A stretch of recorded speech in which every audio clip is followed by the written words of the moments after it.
हाँ, तो मेरे प्यारे विद्यार्थियों नमस्कार। हमारी तरफ से हम पहले चर्चा कर चुके हैं वक्र के बारे में। इसका हमने आपको चित्र बता दिया था। अब इसके हम अंगों का और इनके कार्य का हम वर्णन करते हैं। बेटा जो किडनी होता है हमारा, ये मुख्य उत्सर्जी अंग होता है। हमने आपको पहले बताया था ये जो किडनी होता है मुख्य उत्सर्जी अंग होता है। बेटा इसकी संख्या हमारे शरीर में द्वि होती है। कितनी होती है? द्विगु होती है। इसकी संख्या हमारे शरीर में दो होती है। बेटा अगला, यह रक्त को छानती है। बल्कि किडनी का कार्य क्या होता है? रक्त को छानना, ना कि शुद्धिकरण करना। बेटा रक्त को छानता कौन है? किडनी। लेकिन शुद्धिकरण कौन करता है? फेफड़ों में होता है। कहाँ होता है? फेफड़ों में।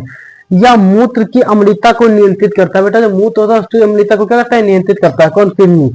या जहर को निष्क्रिय कर देता है। बेटा कोई जहर खा लेता है तो किडनी पर कोई इफेक्ट नहीं पड़ता, बल्कि लीवर आपका नष्ट होने लगता है। अगर कोई जहर खाता है तो क्या करता है? जहर का इफेक्ट किडनी पर नहीं पड़ता, बल्कि कहाँ पड़ता है? लीवर पर पड़ता है।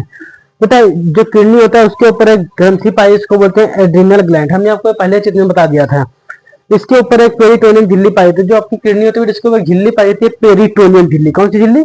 पेरिटोनियम, जो क्या करती है? किडनी को सुरक्षा प्रदान करती है। इसके मध्य भाग को मेडुला कहते हैं। बेटा हमने आपको पहले बता दिया कि इसके मध्य भाग को क्या बोलते हैं? मेडुला कहते हैं। इसके बाहरी भाग को बेटा कॉर्टेक्स कहते हैं। बेटा हमने चित्र बनाया था, ये भी बताया था, इसके बाहरी भाग को कॉर्टेक्स कहते हैं। और परिवेश द्वार को क्या बोलते हैं? इसके परिवेश द्वार को बेटा रेनल हाइलम कहते हैं।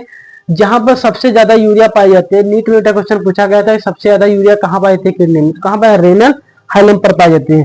बेटा इसकी इकाई होती है नेफ्रॉन होती है। बेटा इकाई मतलब होता है जिससे वो मिलकर बना था उसको इकाई कहते हैं। जैसे मकान हमारा किससे बना? ईंटों से मिलकर बना, इसलिए मकान की इकाई क्या? ईंट है। तो बेटा हम कह सकते हैं जो इसकी इकाई क्या? नेफ्रॉन। इसीलिए इसके अध्ययन को बेटा नेफ्रोलॉजी कहते हैं। हम आपको सबसे पहले बताया था। इसके डॉक्टर को नेफ्रोलॉजिस्ट कहते हैं। एक वक्र में लगभग 10 लाख नेफ्रॉन पाए जाते हैं। कितने पाए जाते हैं बेटा?